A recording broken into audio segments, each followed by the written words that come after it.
From advertising to software as a service to data. Across all of our programs and clients, we've seen a 55 to 65% open rate. Getting brands authentically integrated into content performs better than TV advertising. Typical lifespan of an article is about 24 to 36 hours.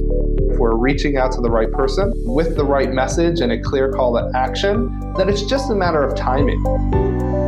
Welcome to the MarTech Podcast, a Ben J. Schaap LLC production. In this podcast, you'll hear the stories of world-class marketers that use technology to drive business results and achieve career success. We'll unearth the real-world experiences of some of the brightest minds in the marketing and technology space so you can learn the tools, tips, and tricks they've learned along the way. Now here's the host of the MarTech Podcast, Benjamin Shapiro.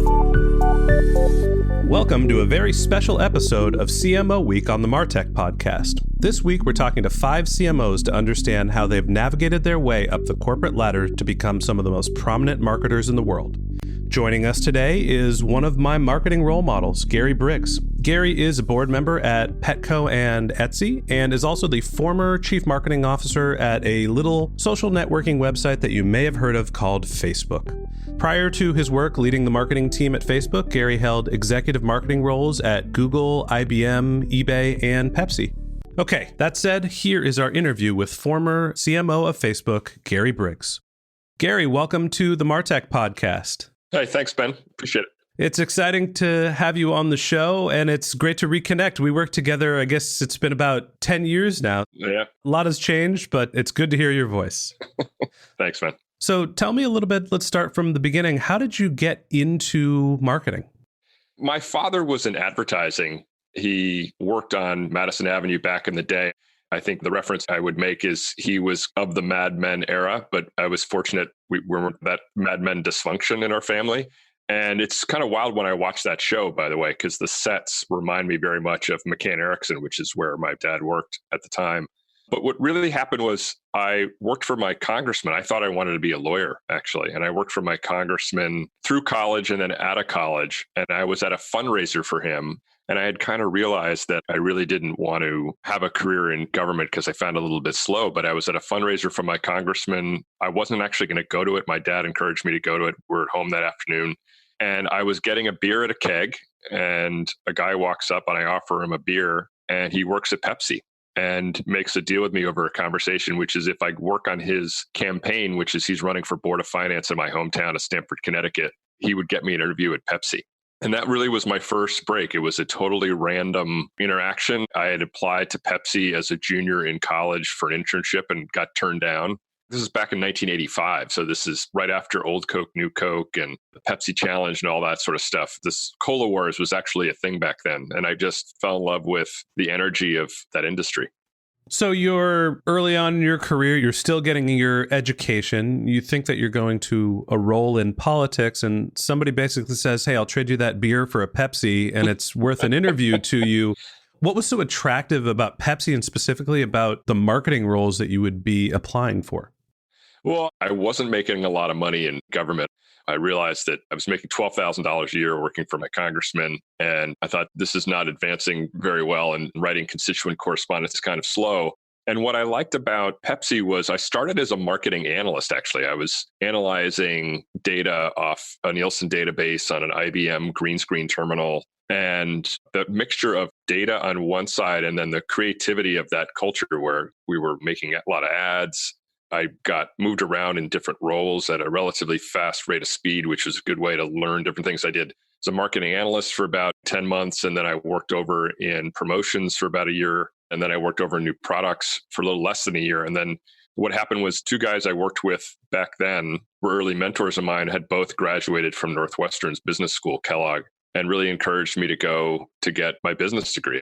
I was a political science major undergrad at Brown. Didn't really know a lot about balance sheets and income statements and things like that, and decided to, rather than go to NYU at night, which is what I was thinking of doing, I decided to go to Kellogg and went there in 1987, and then spent a couple of years at Kellogg. So it sounds like it was more destiny or kind of a fortuitous bounce of the ball that you ended up getting into marketing, happened circumstance, than it was a planned entrance. Not a plan. I knew about advertising. I didn't really know much about things like consulting or didn't really understand a lot about financial stuff. But on marketing in particular, I made the mistake a lot of people still make, frankly, which is I equivocated advertising and marketing as being the same thing. I didn't really understand the distinction.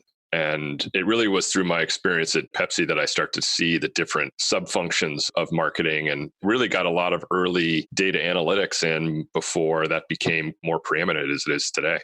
It's interesting. I'm in the early stages of launching a second podcast, and it's going to be centered around helping college students understand what they need to do to enter the working world. And I have a college student that's helping me put together the show to try to understand what that mindset is really like. And there's two strategies these days. Go to a small company and get lots of diverse experience and work really hard and figure it out, or go to a big company and get training and exposure to how marketing works across a broad number of channels, but really specialize in one thing.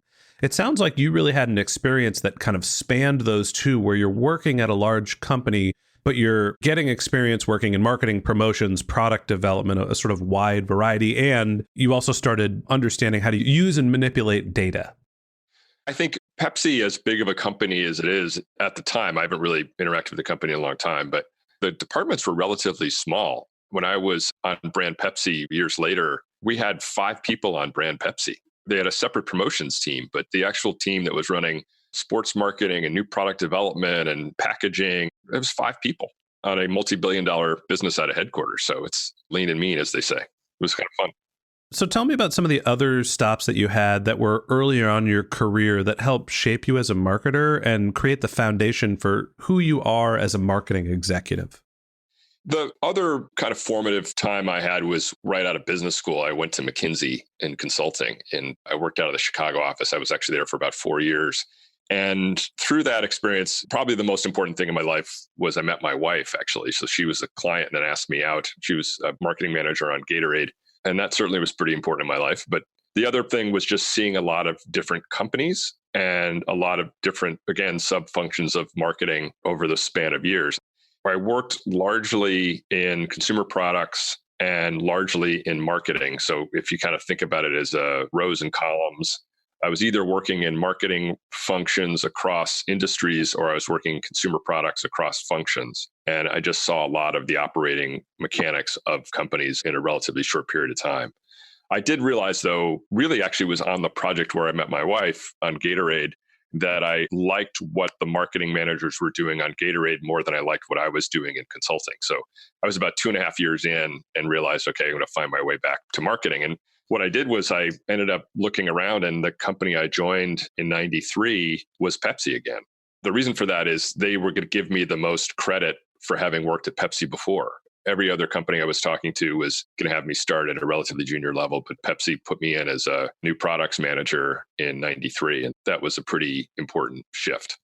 So I think the headline for me is early in your career, you were not only exposed to different functions within the marketing team, specifically early on at Pepsi, but your experience getting your MBA, going back and getting more education, taught you more about business as a broader medium. But then when you went into consulting, you were also able to see how multiple different brands function. So getting those different reps and putting a different lens sounds like it shaped who you are as a marketer because it gave you a broad view of the playing field.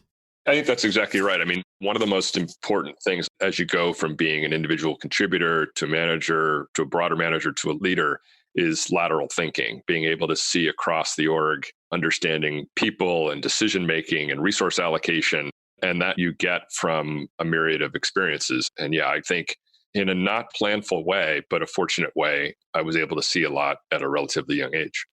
So talk to me about the transition now that you've grown through your early stage of your career and you moved to Pepsi, you're at a director level, you're probably starting to manage a team. What was that, call it middle management or middle stage of your career before you were truly an executive? What was that like and what were some of the lessons you took away?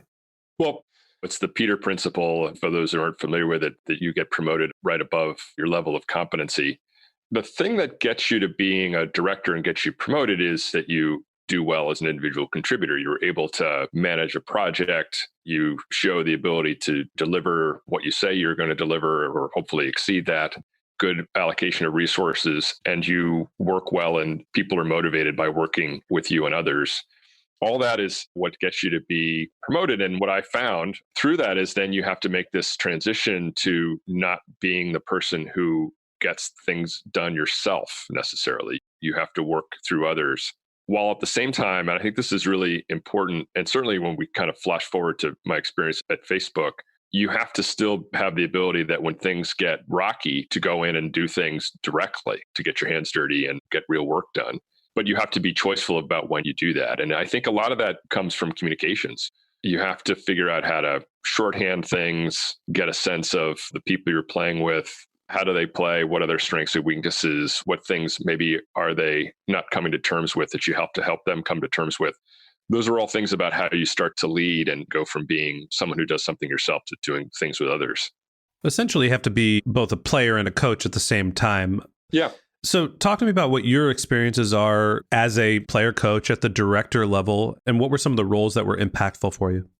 Well, probably the thing I got the most insight from, I think, in my next phase of my career was when I was at Pepsi. I was working on a bunch of new products.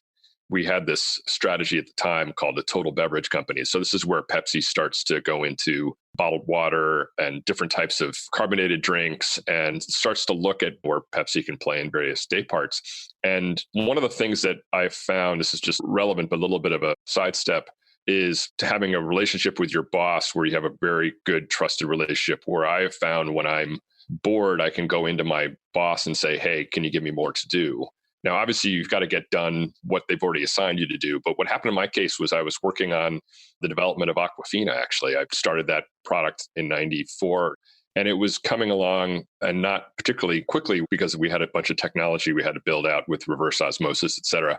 And there was this project where my boss's boss, a guy named Brian Sweetie, who became the CMO of Pepsi, and my direct boss, Bill Cobb, both those names are important names because they then are the two guys who bring me out to California.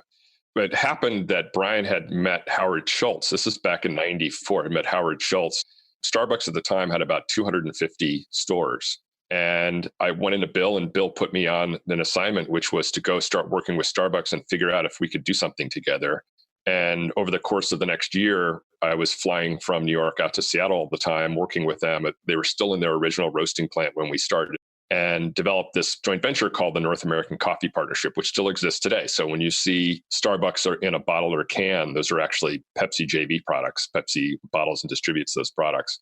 And that full scope of taking something that was really an idea, forming the business model around it, creating all the JV documentation, creating a team, working with operations, product development, obviously another partner, really got me into a position where I became much more of a general manager than I had been before. Sounds like you're essentially running a startup within a larger organization. Yeah, there's a theme here. I look for those things. I actually really enjoy this entrepreneurial experience because I find it just has a diversity of experiences to it that I just enjoy. So outside of Pepsi, eventually you make your way out to California. Tell me about the transition. And that's really where you went from the director level to being a marketing executive. Walk me through what happened and how you landed in California and what the roles were. I had an important failure between the two, which I think was pretty central to my experience. I'd actually left Pepsi in 97, and I was at IBM for a couple of years, which the short of it was an intellectually fascinating time to be at IBM. I worked on a lot of the development of IBM's e-business campaign and strategy, but I found it culturally really slow.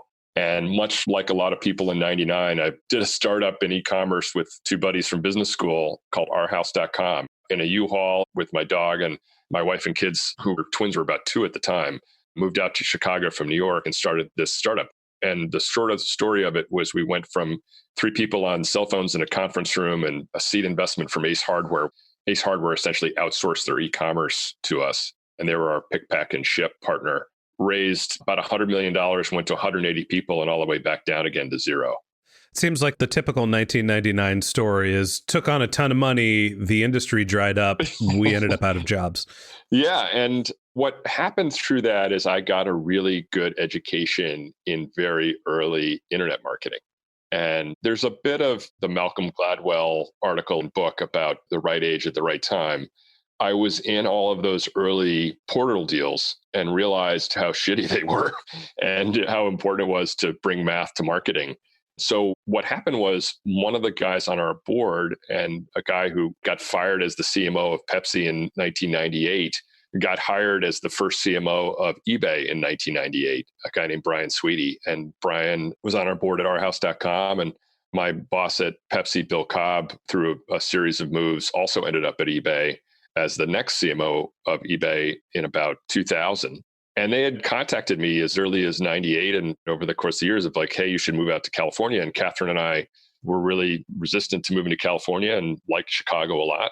But I went out and interviewed with eBay in late 2001 and was just fascinated by the culture. And I think what I realized, similar to Pepsi to some degree, but certainly from being in a startup, is I just couldn't go back to a kind of classic corporate slow environment again. I wanted to be in something that was quite dynamic. And eBay certainly felt like that when I was interviewing. So we moved out to California. I kind of commuted for 6 months. And back then, I think eBay had 250 people in headquarters at the time, about 1,200 people totally around the world, including customer service. We were still in a set of buildings where there were still insurance offices and dentists in those offices in Campbell, which you remember, and just started growing with eBay back in early 2002. So at eBay, you started off as a vice president of consumer marketing, and I guess you were the CMO of the startup of Our House. So in that experience, you have broad exposure to the entire marketing organization. But at eBay, it was your first real executive level position at a company that was of significant scale and growth trajectory. Is that fair? Yeah, it's fair. I think what happened was eBay was just at the beginning of the hockey stick growth. What had happened with eBay is it went public in 98 and was really doing what at the time was called the collectibles business. And people were Beanie Babies and stamps and things like that. And in 2002 was when eBay made the pivot to things like motors and what was called practicals. So sporting equipment, electronics, fashion, et cetera, really the eBay that we know today. New stuff. Yeah. And also brought in the buy it now shopping format. Up to that point, it was just auction. And that really started to accelerate the company. And what happened for me is I came in really responsible for the offline part of marketing as consumer marketing. But we went through a reorg about 6 months in, and I picked up internet marketing as well. When I picked that up, then I really kind of had a broader imprint to make on the company. And the also thing that was very fortuitous is in 2002, there was this little company called Google that was just starting to figure out AdWords. And just a little bit of history here, but a lot of how Google built its AdWords systems was with eBay because our appetite was so massive for keywords because we had such a long tail of products that we were buying a lot more keywords and wanted to buy a lot more keywords than Google could handle. So we helped develop a lot of the systems and thinking that Google ended up using for its AdWords and then subsequently AdSense products built upon the long tail of eBay. And that growth in the fall and winter of 2002 of what became SEM, it wasn't even a term back then, but keywords and building up of that capability within eBay led to a second major acceleration of the eBay business. Right. So you're early on at eBay while Google is still being developed, and you're essentially one of the industry innovators for the search engine marketing trend. eBay helps Google figure out how to become a search marketing company.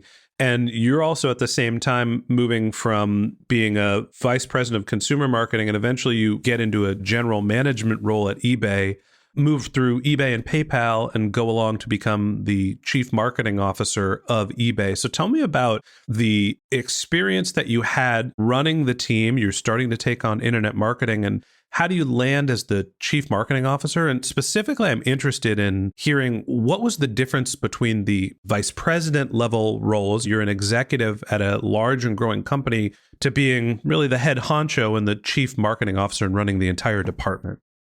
The thing that's different when you go from a functional role within a marketing organization to then running the marketing organization is the types of relationships you need to build and the results you need to think about that really take total management of that particular function.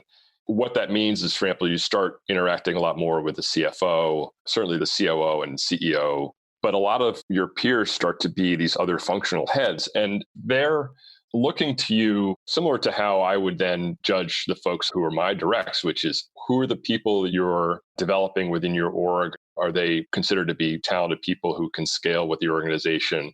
Do you manage your resources well?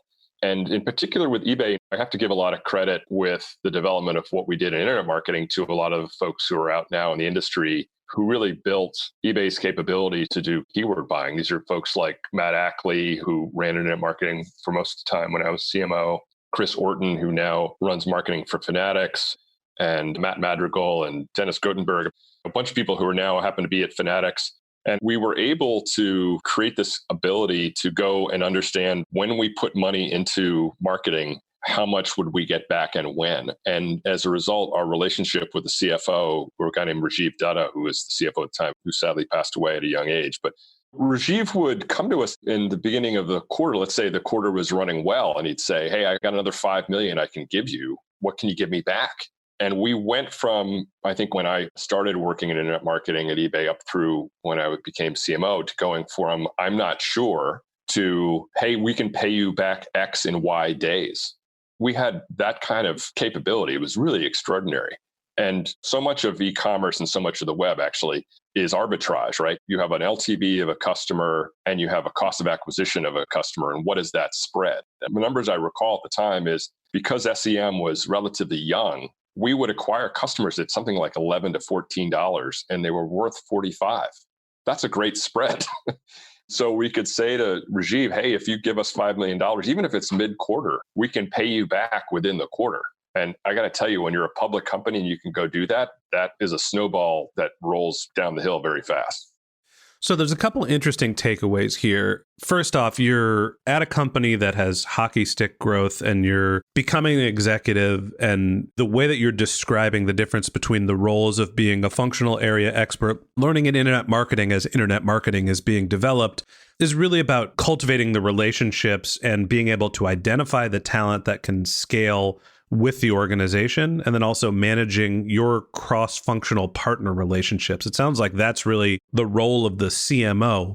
You're in internet marketing as internet marketing is coming of age, and your ability to understand the financial components and, like you said, the arbitrage game, and be able to manipulate the data and understand what your return is going to be is what set you and eBay apart as marketers. And early on in your career, you talked about being at Pepsi, and it's like, hey, they put me in front of a green screen and said, I'm going to be an analyst and I'm starting to manipulate data. So talk to me a little bit about how you think the application and use of data, how important is that to marketers today as opposed to developing an understanding of brand components? I think that just continually becomes more and more vital, the ability to understand and manage data. And frankly, if I were out hiring today, I wouldn't hire me. I would. Thank you. But I'm not as data capable as a lot of the people I work with. It's the old Justice Stevens line, "I know it when I see it." But I don't have a data analytics capability that matches a lot of the people that I now hire. And what I would point to is I do think it's easier to learn the creative capability and understand how to judge good creative than it is to learn data analytics. And as a result, I really do encourage people to push themselves as undergrads, and certainly if they go on to some kind of master's program, to really understand data analytics. I mean, to flash forward to Facebook, we couldn't hire enough data analytics people, and Google's the same way. These are very much sought after jobs. And I think now fundamental to a good marketing career over time is that capability. So thanks for making the transition for me. That's what I'm here for. Hey, I'll be the host, you be the guest. Kidding aside, eventually move away from eBay and you move to a startup called Plastic Jungle, but eventually move on to work in large companies like Google and Facebook. And they are digital companies. The internet marketing component of marketing has sort of taken over. Talk to me about the fundamental shift for marketers as you're working at some of the largest tech companies in the world. I think the biggest thing that was different for me at Google and Facebook than at eBay, I guess there was probably two parts. One was they're still founder-led. And as a result, the focus on product and engineering, I just found to be much higher than I found at eBay and even at PayPal, because I had a stint at PayPal while I was at eBay. And PayPal is a very good product organization, and kind of famously, a lot of exceptional product managers and founders came out of PayPal. But with Google, I really learned product marketing to a degree that I hadn't really seen it at eBay or PayPal. And it is this interaction between the product manager and the marketer that becomes key to understanding Google and then Facebook. They have these relatively small sub teams within these larger teams that operate in the almost classic way Procter did back in the day of brand managers, hub of the wheel, managing the cross-functional interactions. And those small and as a result, more agile teams and the interaction of those is what I think is now the more current marketing structural model for good orgs. Okay, I think that's one of the things that's the most interesting to me about Google is their organizational structure. And I think that they've actually gone through a marketing exercise of rebranding the company to be Alphabet, and Google is one of the products. Talk to me about what you see as the difference between marketing, the big umbrella term, and then product marketing. How do you think about the delineation?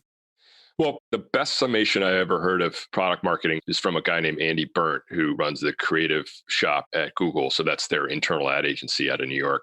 And he said that the role of a product marketer is to know the user, know the magic, and connect the two. So know the user is pretty obvious, which is just from a consumer or customer understanding. You are the person as a marketer who is supposed to carry that mantle for the company. Know the magic means you really understand the product too.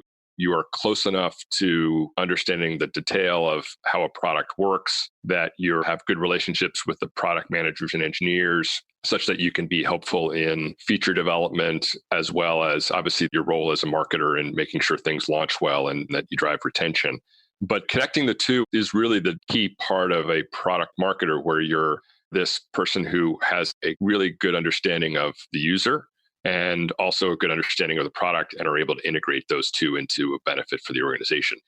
Marketing more broadly, it starts to pick up not only that function, but the other areas of customer acquisition, retention mechanics, obviously communications and things like that are more classic parts of the marketing business system. But product marketing at its core is very close by definition to the product and is at the core of these more modern marketing organizations.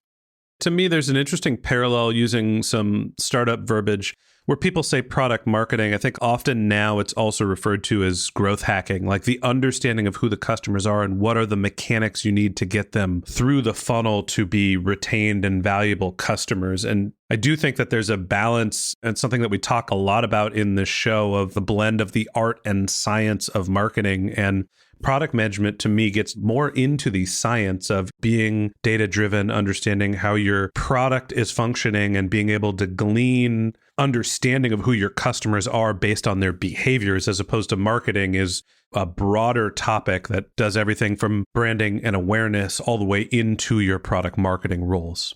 Yeah. And one of the best, if not the best, growth marketer in the world is a guy named Alex Schultz, who you maybe remember Alex from eBay days. He was at eBay International, but he's now been at Facebook a little over 10 years, I think. Brilliant marketer. Amazing. And a lot of the folks that we had talked about a little bit earlier at eBay are in those kinds of class. We're fortunate that we all learned these things at the early days. But Alex thinks a lot in basis points and clearly in retention. You know, the secrets to these products isn't customer acquisition, it's retention.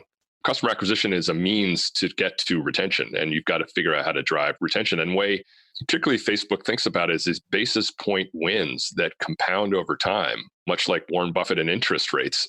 These things just compound over time to provide growth. And those wins, those kind of quick test and learn wins, are really central to how you build a growth organization. Yeah, it's the small step forward approach as opposed to the large leap, it seems like. So you've again made the jump from being at Google to now talking about Facebook. I want to talk to you about your experience there. You were in charge of the marketing team at one of the largest digital properties in the world, but it's also an inherently viral platform. So what is the role of the marketing team at Facebook? I always joke about that. People always say to me, what does Facebook need marketing for? Is that the hardest or the easiest job in the world? Yeah, exactly. I think it's both. And it's hard in the sense that internally, I think the organization had to learn why it needed marketing. And that, to something we were just talking about, that really did start with product marketing and demonstrating that that was a function that was pretty important to the growth of the company over time. To kind of set the clock back to 2010, 11, 12, Facebook at the time would just launch new products and wasn't communicating them to its users and would really piss people off with feature changes and app changes that people didn't understand. And what product marketing came in and started to do as we kind of built that function over time was to, again, work in these kind of small sub teams and start to develop benefits and clearer communication to people and better organization of launches to make sure that what was reaching people was understandable. If I go back to one of the first things I worked on when I got to Facebook in 2013 was we had this essentially an Excel spreadsheet of all the features we would be launching. And there was no understanding when you looked at these rows of whether one feature was a bigger thing than another feature. So I went to my boss, Chris Cox, and we developed this rolling 3-week calendar where there was a line across the middle of the page. You kind of turn it in landscape. And on the top were things that we thought we were going to be, people would like. On the bottom were things that we thought were kind of risky. And we would show these launches and then we'd annotate with the resources around them, et cetera, et cetera. And this rolling 3-week calendar, he kind of looked at it and he goes, oh, this is visually a lot easier to understand. And I think it was in my 3rd or 4th week. And he said, hey, we should bring this to Mark. And I remember walking across campus and it was about 4:00 in the afternoon and Mark wanted to go get nachos. So we're walking across campus and Chris says to me, hey, Gary, you should show Mark what you developed. And I pull it out of my back pocket and I show it to him. And he looks at it and he goes, this looks like process, very disparagingly. And it is now what Facebook uses, but Facebook just didn't really want to deal with having any kind of process. It really resisted that. And a lot of what we developed in the marketing capabilities early on was just helping the organization run better and communicate better. That's interesting. So essentially, Facebook has been known to be a very engineering-centric organization. It's about product development from its earliest days. And the role of the marketing team was primarily around communications at first and not necessarily focusing on traditional marketing metrics that we would think of like customer acquisition and LTV. I'm sure you were looking at that, but really your role was formalizing how you communicate with your customers. Yeah, and to be kind of precise about it, Facebook runs its growth operations as a totally separate organization. So Alex actually runs that in a different functional area called growth. Mm-hmm. And PR and public policy also run as separate organizations as well. So our role really was more in developing communication suites to our users, in a large part in the product. So a lot of what you see when you're on Facebook, that's communications from Facebook, is actually from the marketing department. Those videos you see about your year in review or your birthday or things like that, those are also things that are developed by the marketing department. So the marketing department at Facebook's responsibility is really to retain customers and to help them understand what the new features are. And help them then grow over time. That's right. So when you started at Facebook, it was right around the time of the WhatsApp acquisition, right after Instagram. Yeah, it was a little bit right after the Instagram acquisition, about a year and a half before WhatsApp. Right. So to me, like that's I don't want to say the golden age of Facebook because the company is going to have a long life and every company has its ups and downs. But that was a high growth period, some very visible acquisitions, and Facebook was seen as the internet darling, very much in the same way that eBay was when you and I worked together there almost a decade before. Mm-hmm. And since then, there's obviously been some bumps in the road where Facebook's data practice has been called under scrutiny. I won't go into all the things that have happened. I think that people think and look at Facebook in a different way, and it's hit a different trajectory in terms of its growth curve. Sure. So talk to me about being a marketing leader during times of adversity. I think that when you're leading an organization in a time of adversity, the most important thing you have to do is go back to principles. And I think that's why it's so important to establish those early on and confirm those early on in your tenure in a marketing organization. Even if you're relatively junior in an organization, is understanding them. And it's an interesting context, which is we have spent, and rightly so, a lot of time talking about the data part of marketing. And that is really vital. But the kind of classic part of marketing of brand equity and understanding kind of core equities of a company also are really vital. And when you are challenged and have deal with some adversity, what people are really calling into question are those things. And if you as a company aren't really clear about them and the employees in the company don't feel a connection to them, it becomes very hard to lead in those moments. And that is the conversation that's happening about technology right now. It's happening about Facebook, certainly, but also Google and even Apple. Everybody's dealing with this in a large degree because it does get to a relationship that a person has with a service, a consumer or customer has with a company. And in adversity, people are really getting down to who are you? What motivates you? How do you make decisions? Should I trust you? And that requires you within the company to be clear about those things too.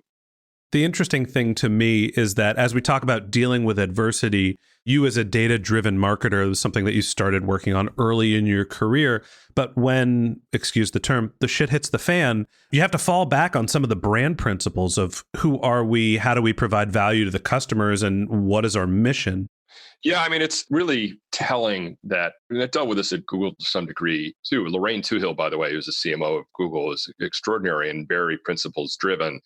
I resigned from Facebook in January of last year of 2018 and didn't leave until much later in the year as I went and hired my replacement. But when we were going through all these issues in early part of 2018, the very people who might 3 or 4 years earlier have wondered why marketing was around would literally stop me in the hallway and say, "Are you going to save us?"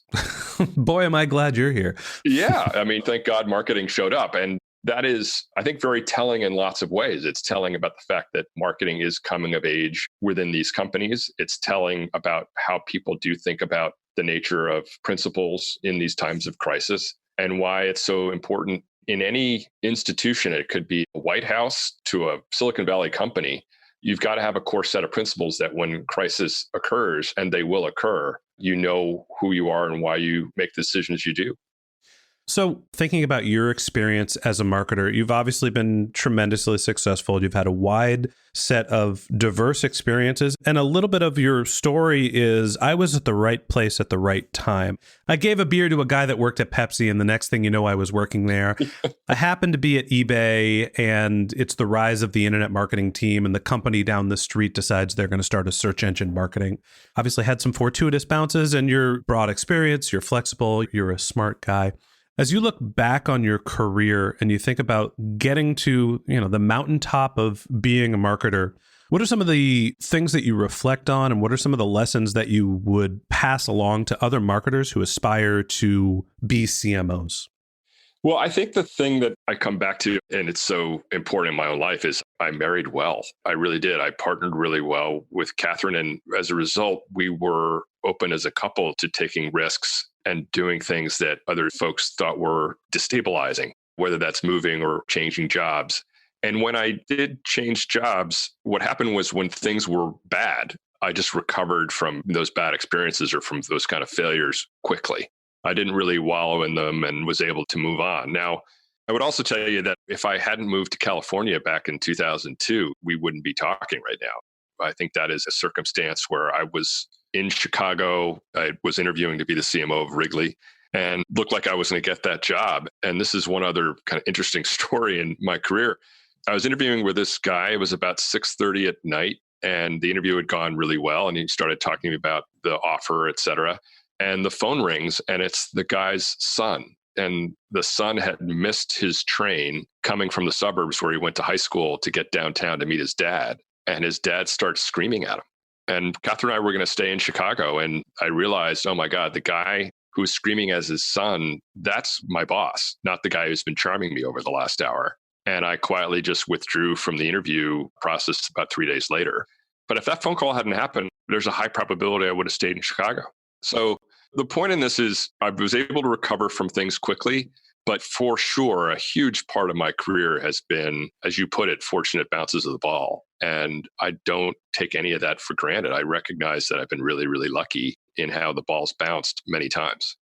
What's interesting to me, talking to you and some of the other CMO coaches, is how much of the lessons that have been learned are about confidence, how much of them are about setting up a support system, and how much of them are about not taking the losses personally. And I think that, to me, the reflection is, I'll use my career right now as an example. The podcast download numbers don't necessarily dictate who I am as a person or how successful I am as a marketer, right? You can only control the inputs, not the output. So if there's any major takeaway that I have, it's build a support system. And it's a journey. Learn the lessons that you can along the way, but don't take them as a reflection of who you are personally, because you never know what's going to happen in business and your career. And so you just have to keep running the marathon. There's a great line, and it gets used from time to time, but the credit goes to Lori Gohler. You remember Lori from our eBay days, but Lori has been running HR, what's called the people team at Facebook for the last 10 years. And Lori's line is, it's not a ladder, it's a jungle gym. And you look at LinkedIn profiles of folks who have my kind of background, and it all looks super linear to a large degree. You're like, oh, you went from this to that to this to that, and there's your ladder. It's not that. Everybody I talk to who's had the types of careers I've had, it is much more like a jungle gym. And there's the people you meet along the way who help you out when things go wrong, including hopefully the people you surround yourself and your family, if you're fortunate in that way, and off you go. And I really tried to not take any of this for granted, to just recognize that I've been fortunate with a set of capabilities to make some good decisions and to have, I guess, the backbone to deal with failure when it's hit. I think that's interesting that the career path is not always linear, and not to blow too much sunshine at you, but I mentioned earlier in the podcast in our introduction that you were one of my marketing role models. And to me, when I think of the demeanor of a marketer and being confident without being aggressive or arrogant, you're the first person that pops into my mind. Thanks, man. That's nice. Thank you.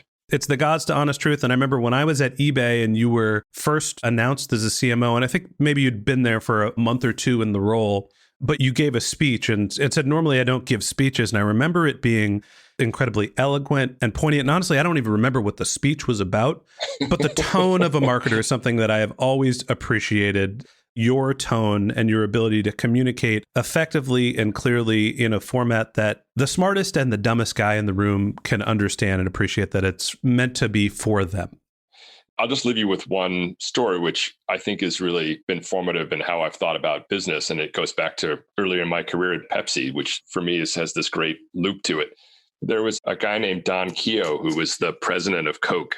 And when Old Coke, New Coke happened and they introduced New Coke and it was a total flop. And then they brought back Coke Classic, as it was called at the time.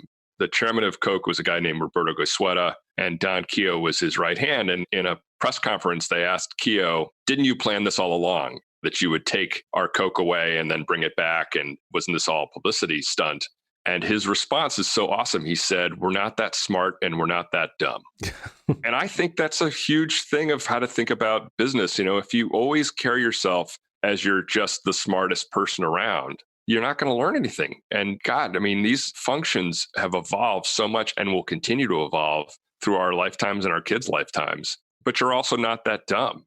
And in terms of not being dumb, you've got to be not dumb about lots of different things and increasingly much more lateral things. So I come back to Keough's quote all the time of how to think about the combination, as you put it, of humility and also intellect. And both those things are important, I think, to make sure you continue to adopt and adapt and learn through your career. Well, Gary, I appreciate the advice and I appreciate you taking the time to be on the show. I've learned a lot from this conversation. I hope other marketers will as well. And that wraps up this episode of CMO Week on the MarTech podcast. Thanks again to Gary Briggs for joining us. If you'd like to learn more about Gary, you can find his LinkedIn profile through the link in our show notes, or you can send him a tweet at gbriggs, which is GBRIGGS. If you're a subscriber to the MarTech podcast, thanks for being a member of our community. We always want to hear from you, so we created benjshap.com/question, where you can send us your marketing questions, which we'll answer live on our show. Of course, you can always reach out on social media. My handle is benjshap, BENJSHAP, on LinkedIn and Twitter. And if you haven't subscribed yet and you want a weekly stream of marketing technology and knowledge in your podcast feed, we've got some great episodes lined up for you, including another episode with one of our special CMO coaching guests tomorrow. So hit the subscribe button in your podcast app, and we'll be back in your feed tomorrow morning. Okay, that's it for today. But until next time, my advice is to just focus on keeping your customers happy.